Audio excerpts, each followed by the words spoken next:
하나님의 말씀 요한복음 1장 1절에서 14절까지 우리 한 절씩 함께 교독하도록 하겠습니다.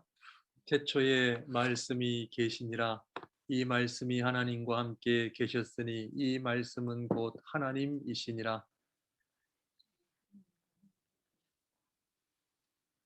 만물이 그로 말미암아 지은 바 되었으니 지은 것이 하나도 그가 없이는 된 것이 없느니라.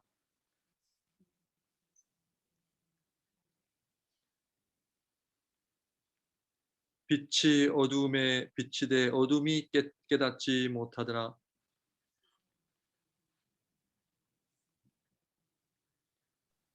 그가 증언하러 왔으니 곧 빛에 대하여 증언하고 모든 사람이 자기로 말미암아 믿게 하려 함이라.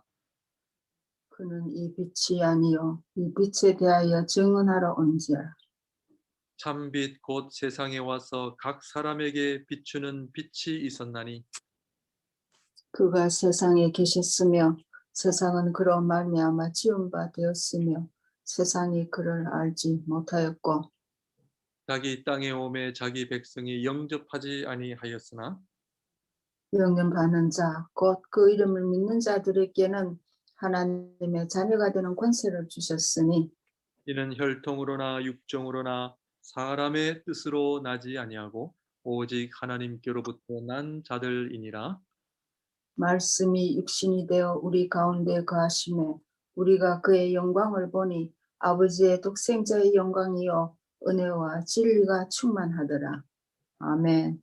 아멘. 오늘 말씀은 뿌리를 점검하는 신앙이라는 믿음의 뿌리를 돌아볼 때라는 제목을 가지고 우리 함께 은혜를 나누고자 합니다.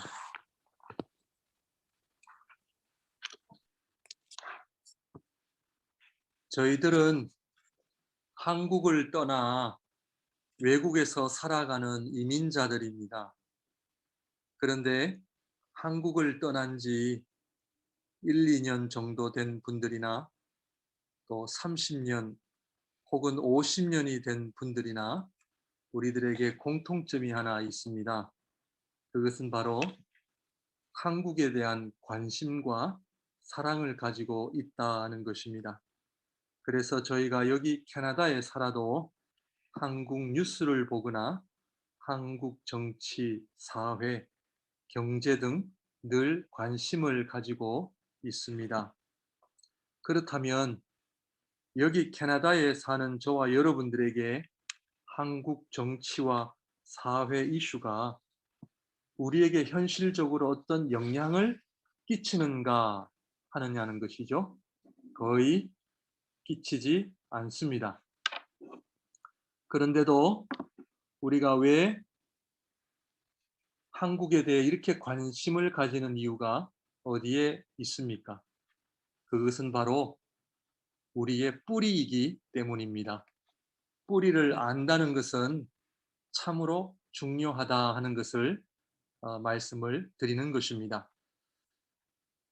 약 130년 전에 서양 선교사들이 우리 한국에 들어와 한국 사회를 보면서 그들이 공통적으로 말한 몇 가지 특징들이 있다는 것입니다.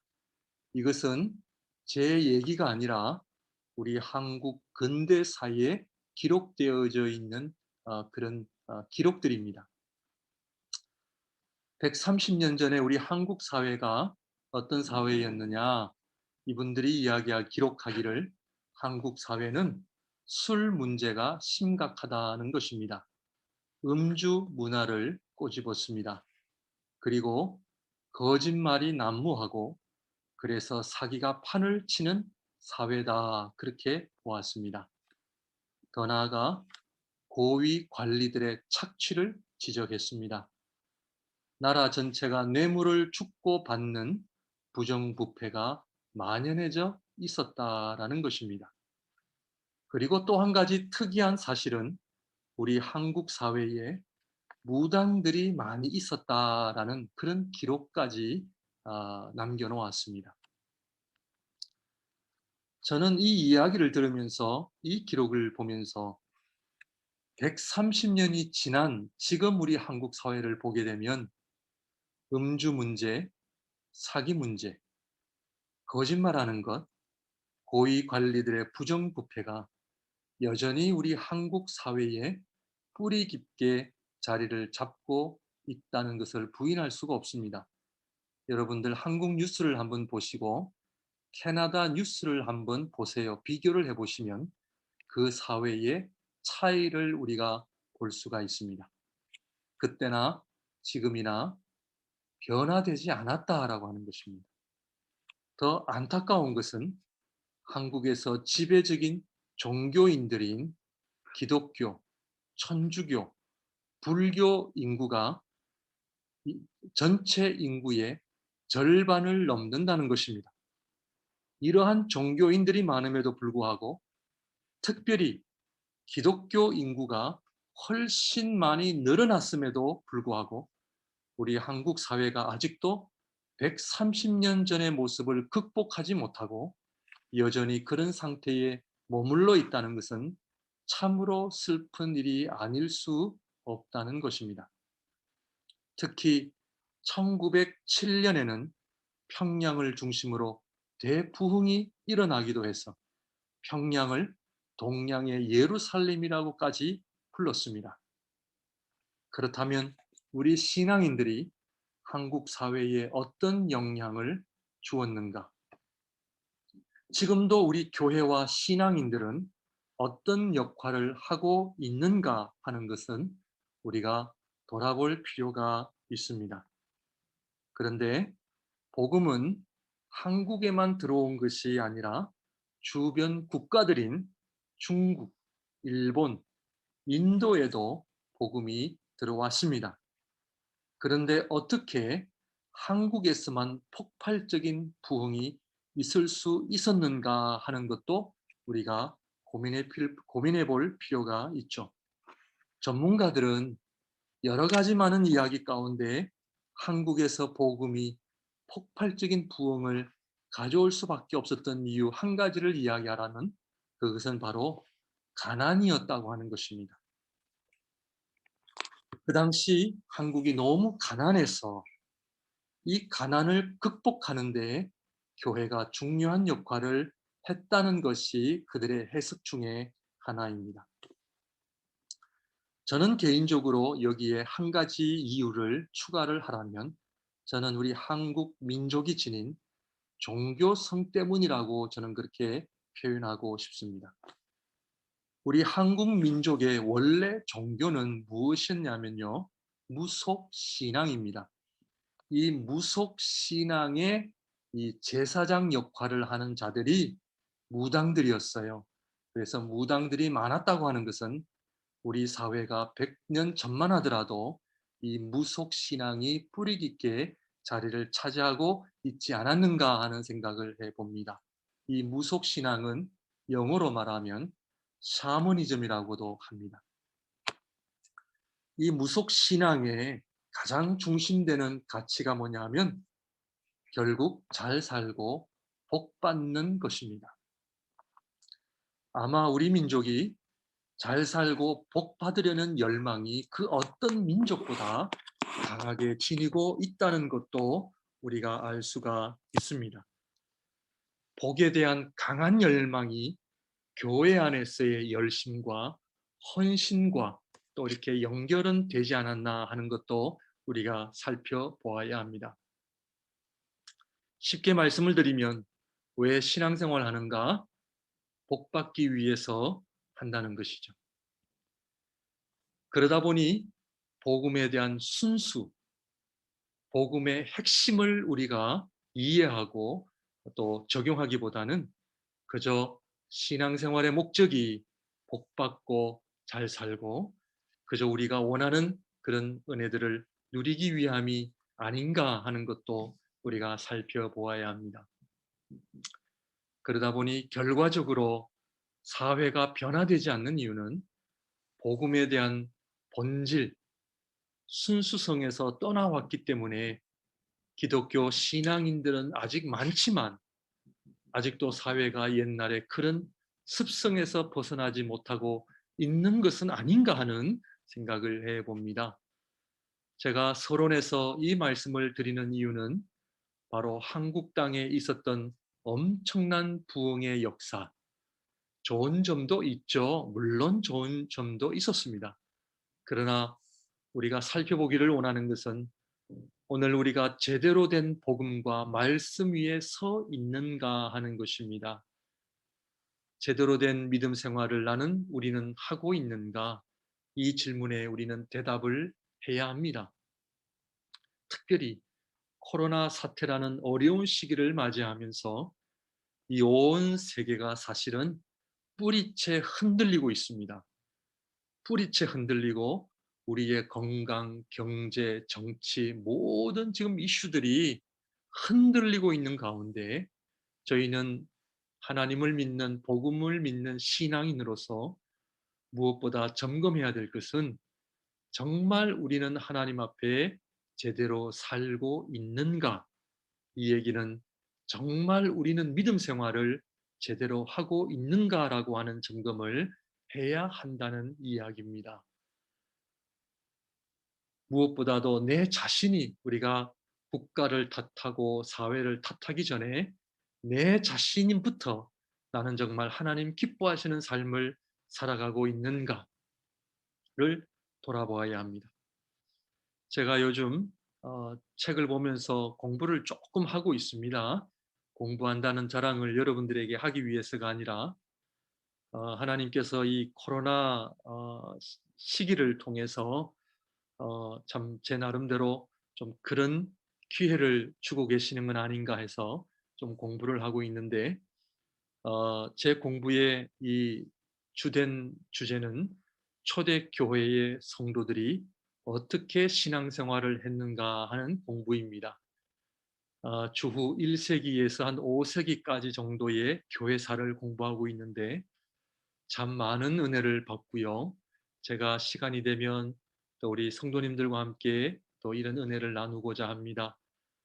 이 초대교회 성도들의 신앙의 모습을 보면서 신앙의 뿌리, 신앙의 그 복음의 뿌리가 얼마나 중요하고 우리가 얼마나 그 본질에서부터 이렇게 많이 좀 벗어나고 있는지를 조금씩 볼 수가 있었고 개인적으로는 하나님 앞에 많은 회개와 뉘우침의 시간을 보내고 있습니다.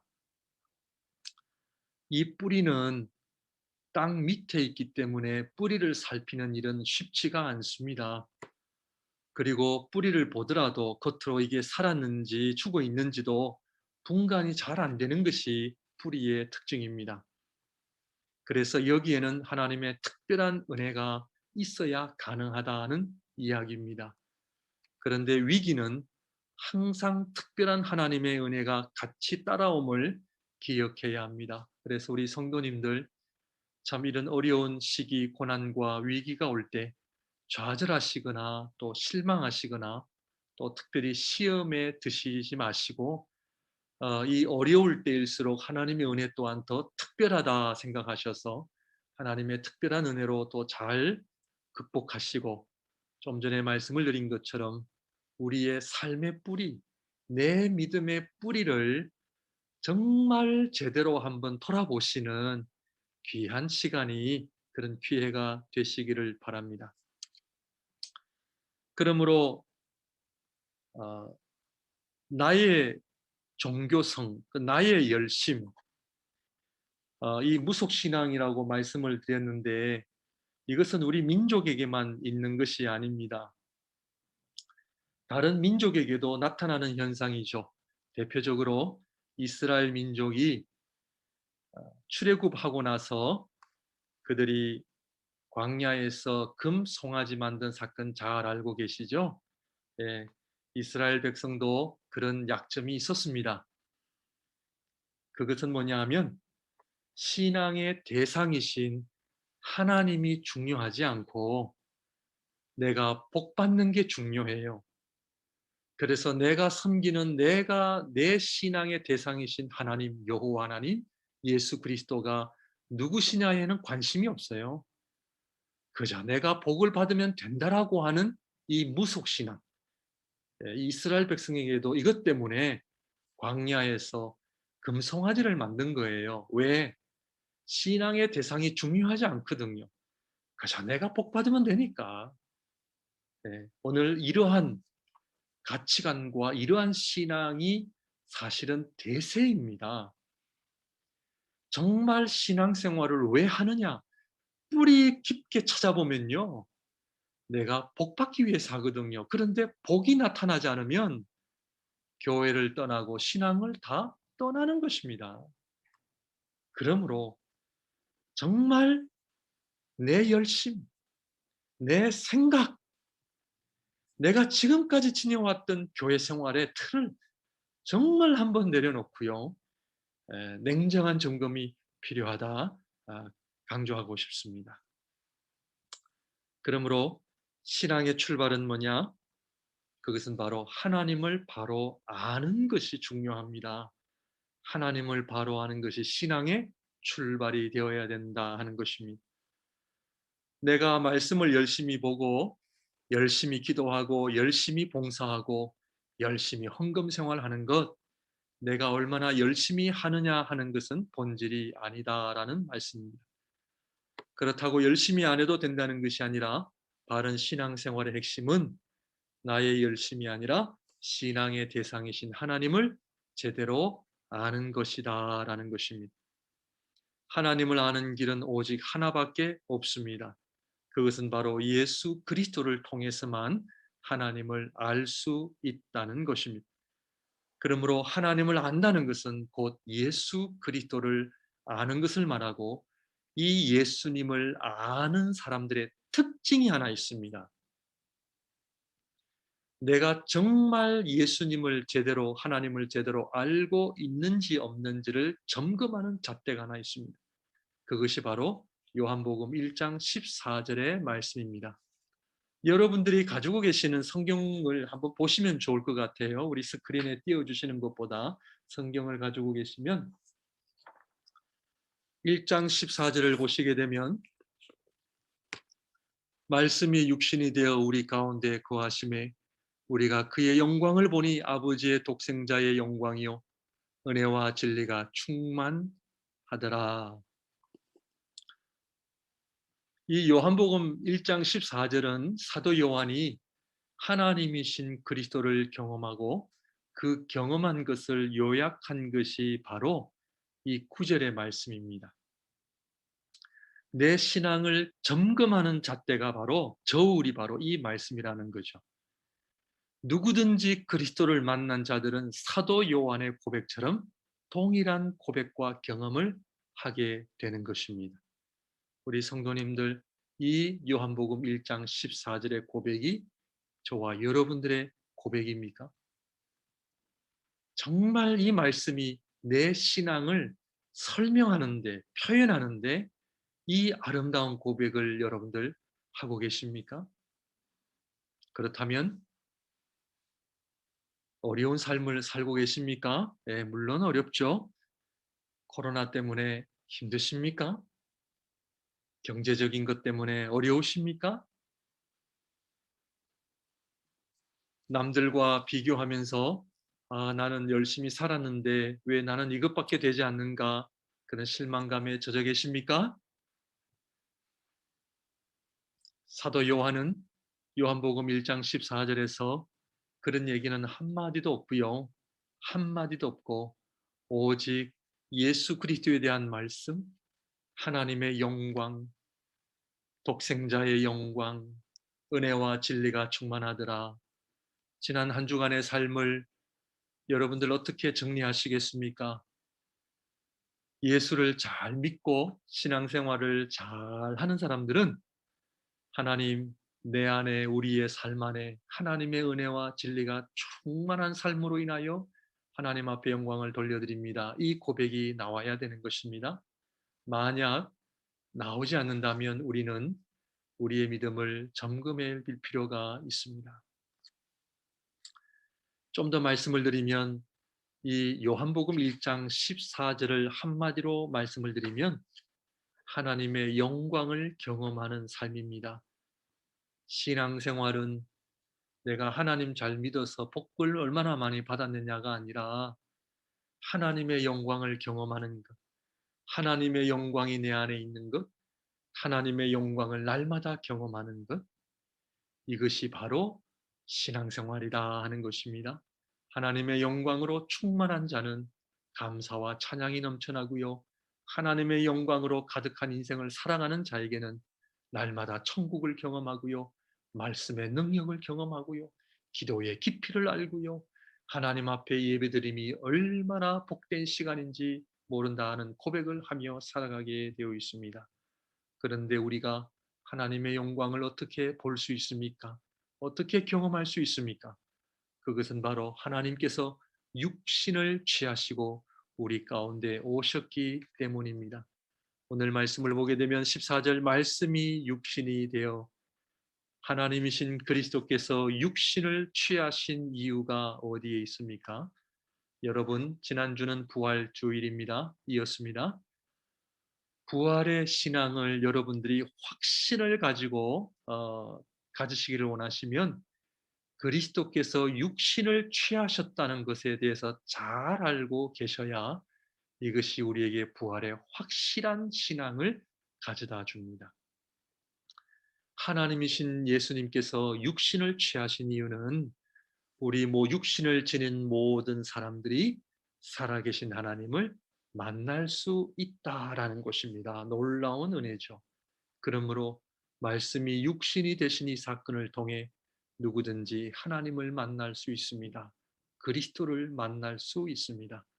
우리 성도님들 그리스도를 만나셨습니까? 하나님을 만나셨습니까?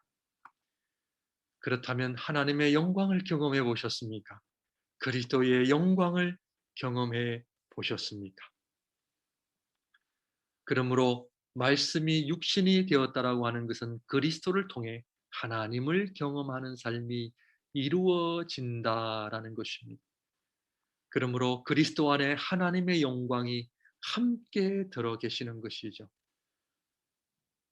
그러므로 예수 그리스도께서 취하신 육신을 지닌 모든 자들이 예수 그리스도의 육신을 통해 하나님의 영광을 보고 살아계신 하나님의 임재를 경험하게 되고 하나님과 동행하게 된다라고 하는 것을 여러분들 알고 계십니까? 그래서야 우리 몸이 얼마나 중요한지 몰라요? 우리의 삶이 얼마나 중요한지 모릅니다. 너희 몸은 하나님이 구하시는 하나님의 성전이라 하셨으니 우리의 몸을 통해 하나님 앞에 거룩함과 하나님의 영광을 돌려드려야 된다 하는 것입니다. 이 하나님의 영광을 오늘 요한복음 1장의 빛으로 표현을 했습니다. 우리 4절, 5절을 우리가 한번 보게 되면은 그 안에 생명이 있었으니 이 생명은 사람들의 빛이라. 빛이 어둠에 비치되 어둠이 깨닫지 못하더라. 이 하나님의 영광을 빛으로 표현을 했고요. 또 이 빛은 곧 하나님의 말씀이다라고 말씀하고 계십니다. 그래서 요한복음 1장 1절에 태초에 말씀이 계시니라. 빛은 말씀이요 말씀은 곧 빛이세요. 말씀을 듣는다는 것은 하나님의 영광을 보는 것이요 하나님의 빛을 내가 경험하는 것이다라는 의미입니다. 요즘 뿐만 아니라 우리 기독교 안에 하나님의 말씀에 대한 열심이 많이 있다는 것은 참 좋은 일입니다. 그런데 또 조심스러운 것은 이 하나님의 말씀에 대한 열심을 잘못 가지게 되면은 하나님 기뻐하시는 신앙생활로 들어갈 수가 없습니다.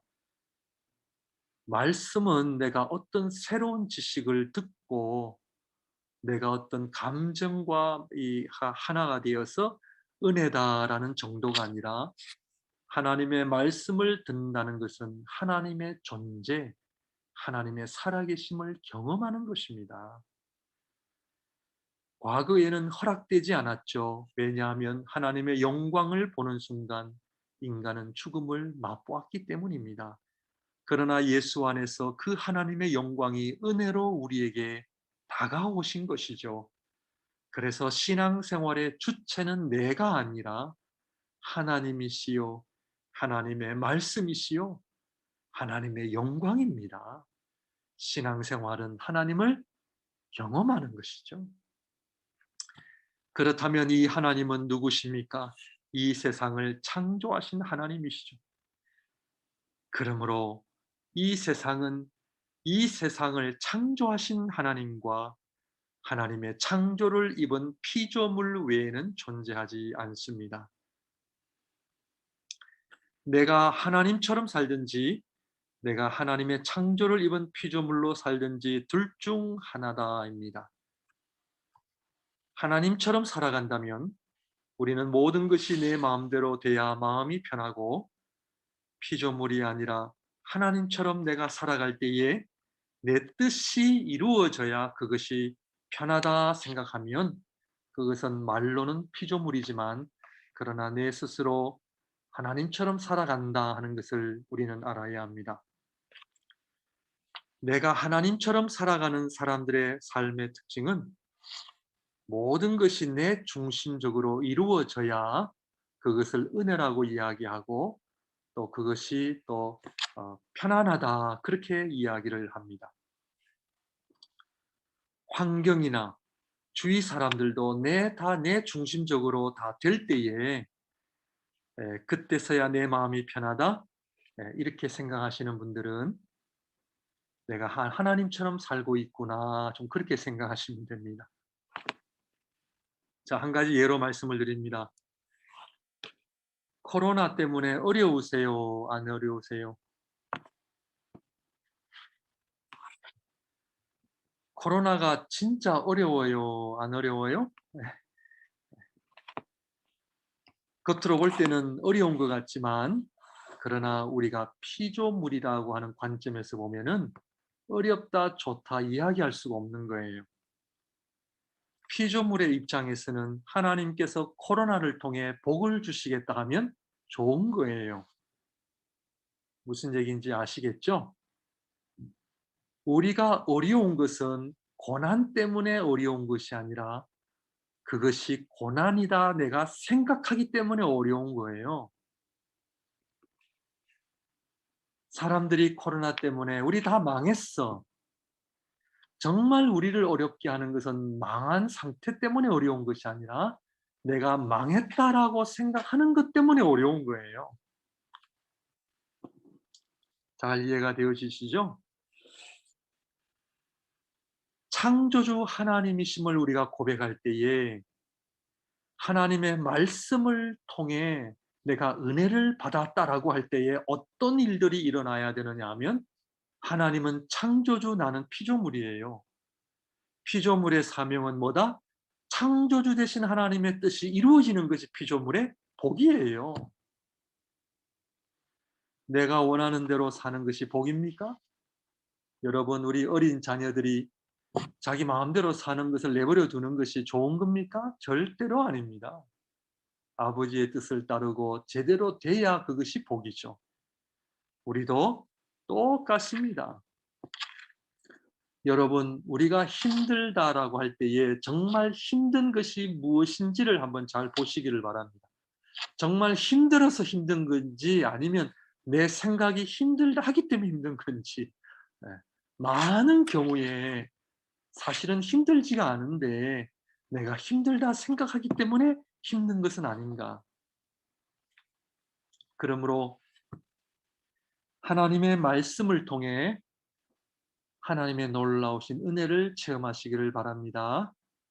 오늘 우리 신장로님 기도를 통해서 말씀에 대한 은혜에 대한 기도를 해주셨는데 맞습니다.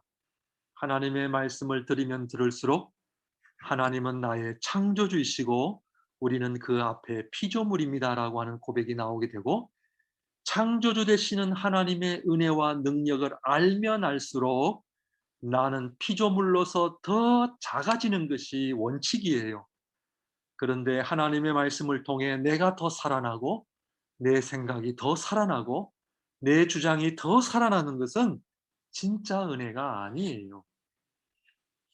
정말 하나님의 말씀으로 은혜를 받는다면 우리는 하나님께서 지정하신 피조물의 자리로 돌아가는 것이, 겸손의 자리로 돌아가는 거예요. 내 뜻이 이루어지는 것이 아니에요. 하나님의 뜻이 이루어지는 거예요. 전도서의 고백 잘 아시죠? 헛되고 헛되니 모든 것이 헛되도다. 내가 그렇게 수고하고 노력했는데 하루아침에 다 사라지는 것을 보니 헛되다. 피조 세계에 대한 헛됨을 고백했는데 이 헛됨이 어디에서부터 오는가? 내가 얼마나 노력했는데 이것밖에 되지 않느냐? 예, 여기에서 오는 것이 아니라 전도서의 헛됨의 고백은 내가 하나님처럼 살려고 할 때, 내가 마치 하나님의 자리에서 하나님처럼 살려고 할 때 나의 건강, 내 물질, 내가 가진 모든 것을 내 스스로 컨트롤하려고 할 때 여기에 헛됨이 온다는 거예요. 왜? 우리는 하나님이 아닌 피조물인데 하나님처럼 살아가니까 헛되다는 거예요. 피조물로 내려와 창조주 되시는 하나님과 연결이 되어질 때 헛됨이 해결되어질 수 있고 우리는 비로소 진정한 은혜와 복을 누릴 수 있다라는 것입니다. 그러므로 빛이신 하나님의 영광이신 하나님의 말씀 앞에 우리가 설 때에 창조주 되시는 하나님을 깊이 경험하시기를 바랍니다. 하나님을 깊이 경험할 때요, 나는 아무것도 아니에요. 우리는 아무것도 아니에요. 사도 바울이 서신서마다 이렇게 인사를 하죠. 하나님 아버지와 예수 그리스도의 은혜와 평강이 너에게 있을지어다. 진정한 은혜와 평강은 오직 하나님께로부터 온다는 말이죠. 이 말씀은 피조물로서 살아갈 때 주시는 하나님의 은혜와 평강이다라는 의미입니다. 만약 내 삶 안에 지난 한 주간 동안 은혜와 평강이 없다면 그것은 아마 대부분 내가 하나님처럼 살아가기 때문에 은혜와 평강이 없다는 이야기입니다. 우리가 정말 하나님 앞에서 피조물로 살아가잖아요. 그러면 하나님의 은혜와 평강이 있을 수밖에 없고 그 하나님의 은혜와 평강의 능력이 있을 수밖에 없다는 이야기입니다. 내가 하나님 앞에 피조물로 살아갈 때 이것이 은혜입니까? 아니면 이것이 은혜가 아닙니까? 집안에서 내가 하나님처럼 살고 있는 것은 아닙니까? 모든 것이 내 기준으로 되어야 된다는 것, 우리 자식들도 내 기준으로 돼야 되고, 우리 부모님도 내 기준이 되어야 되고, 그리고 집안도 내 기준처럼 깨끗해야 되고, 네, 힘듭니다. 그렇다고 해서 청소도 안 해도 되고, 뭐 어지럽게 그렇게 사시라는 이야기가 아니라, 우리의 삶 속에 내 기준 때문에 힘들어지는 일들이 얼마나 많은지 아십니까? 그 얘기를 드리려고 하는 것이 요점입니다. 여러분, 이 코로나 사태를 통해서 정말 우리가 한 가지 하나님 앞에 우리가 회복해야 될 것은 우리는 피조물이라는 사실입니다. 아무것도 아닙니다. 동물 중에 양 잡아 본 적 계십니까? 아마 안 계실 겁니다. 저도 그런 경험 없습니다. 그런데 이 양을 잡아본 분들의 고백을 보게 되면 이 양들의 특징은요, 자기를 죽는 그 칼 앞에 꼼짝을 하지 않는데요. 이 양은요, 몸부림을 안 친대요. 안 죽으려고 도망도 안 가고요. 이 양을 잡는 사람들이 칼을 딱 내밀 때 심지어 목을 더 내민대요. 이렇게 나를 죽이라고. 그래서 양을 잡는 데는 그렇게 쉽다는 겁니다. 왜? 가만히 있고 순종하니까. 여러분, 이것이 우리 피조물의 사명입니다. 모든 것이 합력하여 선을 이루시는 전지전능하신 하나님의 뜻을 믿는다면 왜 우리가 걱정하고 염려하고 왜 우리가 안타까워하고 마음을 졸입니까? 하나님의 사랑을 입은 자, 하나님의 그 구속함을 입은 자, 하나님의 뜻 안에 있는 자는 하나님께서 무의 소유를 창조하신 하나님께서 그 인생을 통해 하나님 영광 받으시겠다고 하는데 우리는 그저 우리의 삶을 드릴 뿐입니다. 내 삶을 하나님 앞에 드릴 뿐이죠. 그래서 이 어려운 시기를 잘 극복하시기를 바랍니다. 그런데 오늘 말씀을 보게 되면 이 하나님의 영광은 곧 독생자의 영광이다 하시는데 이 독생자의 영광은 뭐냐? 좀 간단하게 말씀을 드리면 우리 그리스도께서 이 땅에 육신을 취하시고 고난 받으시고 죽으시고 3일 만에 부활하시고 승천하신 독생자 그리스도의 모든 사역으로 말미암아 하나님의 은혜와 평강을 우리에게 주실 뿐만 아니라 예수 그리스도의 사역으로 말미암아 궁극적으로는 우리에게 무엇을 주신다?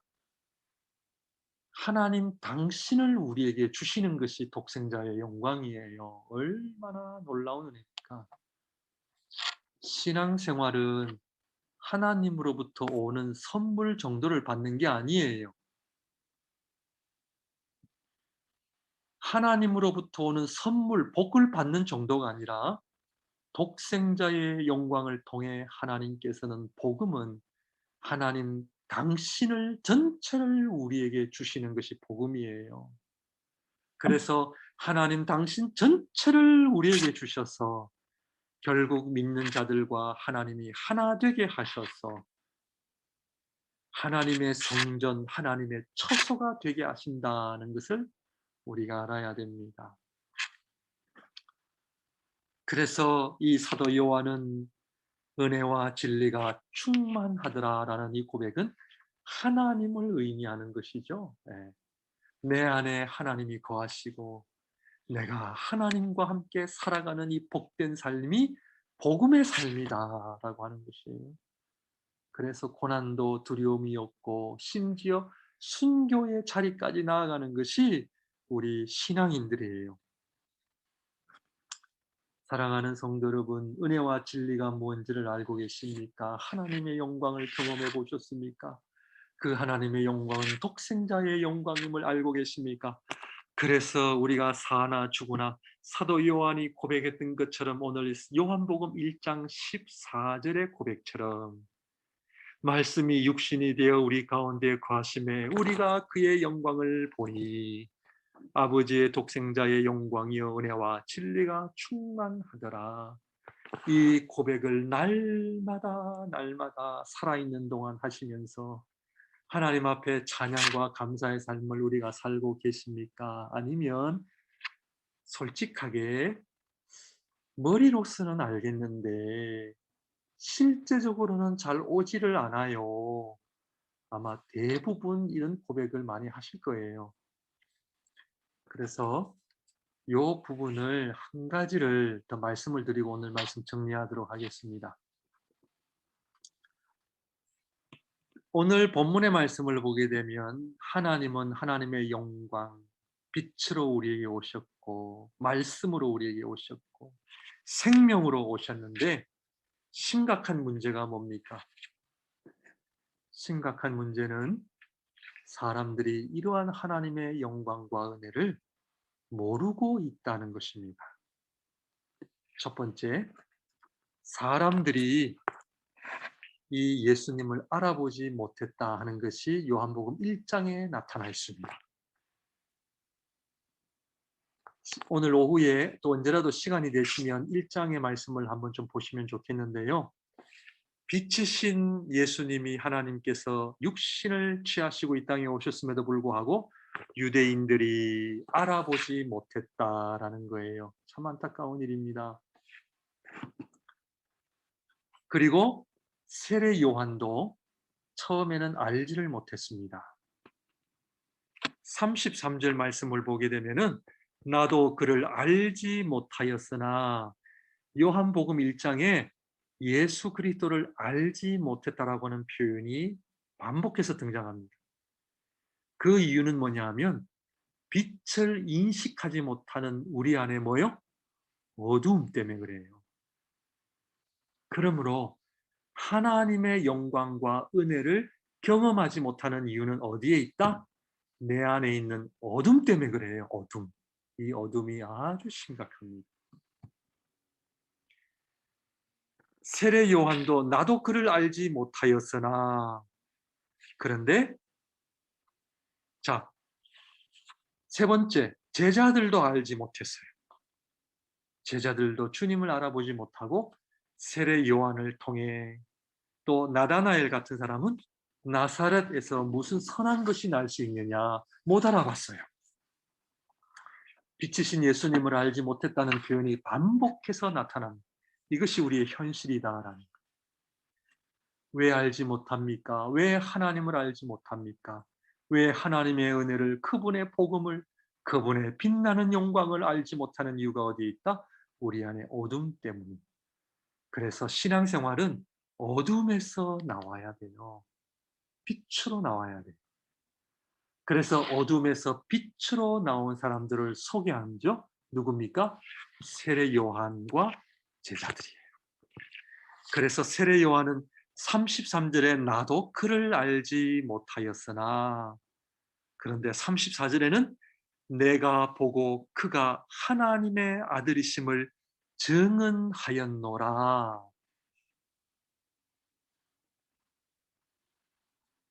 그리고 제자들도 41절에 우리가 메시아를 만났다, 이런 고백이 지금 요한복음 1장에서 등장하고 있다는 것을 알아야 합니다.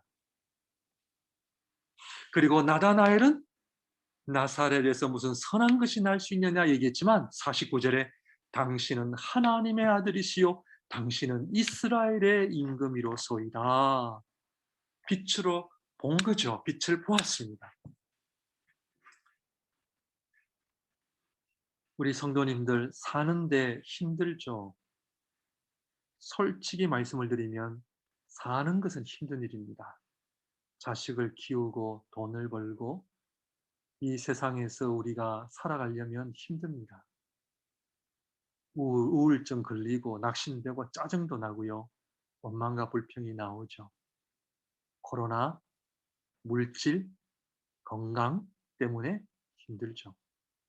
그런데 오늘 말씀을 통해 우리가 알아야 될 것은, 진짜 나를 힘들게 하는 것은 내 안에 어둠 때문에 그래요. 내 안에. 왜냐하면 빛이신 주님을 우리가 보지 못하기 때문에, 하나님의 영광을 경험하지 못하기 때문에 그래요. 그래서 요한복음 2장에, 제가 다음번에 요한복음 2장에 대해서 설교를 할 터인데 오늘 잠깐만 얘기하고 정리하겠습니다. 조금만 더 기다려 주시면 좋겠습니다. 요한복음 2장에 물로 포도주를 만드신 기적의 이야기입니다. 그런데 모든 사람들이 이 기적을 보았습니까? 아니에요. 하나님의 영광을 본 사람들만 하나님의 기적을 경험합니다. 그의 영광을 나타내심에, 빛을 나타내심에 제자들은 그 빛을 보았기 때문에 하나님의 기적을 보았던 거죠.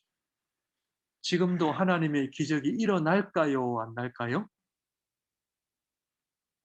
일어납니다. 우리가 보지 못할 뿐입니다. 누가 볼 수 있습니까? 하나님의 영광을 본 사람들은 볼 수 있어요. 이것이 지금 요한복음 1장과 2장과 앞으로도 계속해서 복음서들의 이야기가, 하나님의 영광을 본 사람만이 하나님의 기적을 체험하게 되어 있습니다. 하나님의 은혜의 자리까지 와야 돼요. 하나님의 빛을 보셔야 됩니다. 하나님의 영광을 경험하셔야 됩니다. 그래야 하나님의 손길을 경험할 때에 우리 앞에 놓여 있는 모든 어려움들을 다 극복하고 우리가 믿음으로 살아갈 수가 있습니다. 물이 변하여 포도주가 된 이 놀라운 기적의 아름다운 사건, 그것은 바로 말씀이 육신에 되어 우리 가운데 거하셨어 독생자의 영광으로 하나님의 사랑과 하나님의 구원하심이 얼마나 크고 놀라운지를 우리가 빛이신 예수님을 알 때에 우리도 오늘도 넉넉히, 앞으로도 넉넉히 믿음으로 살아갈 수 있음을 기억하시는 우리 성도님들이 되시기를 바랍니다. 기도하겠습니다.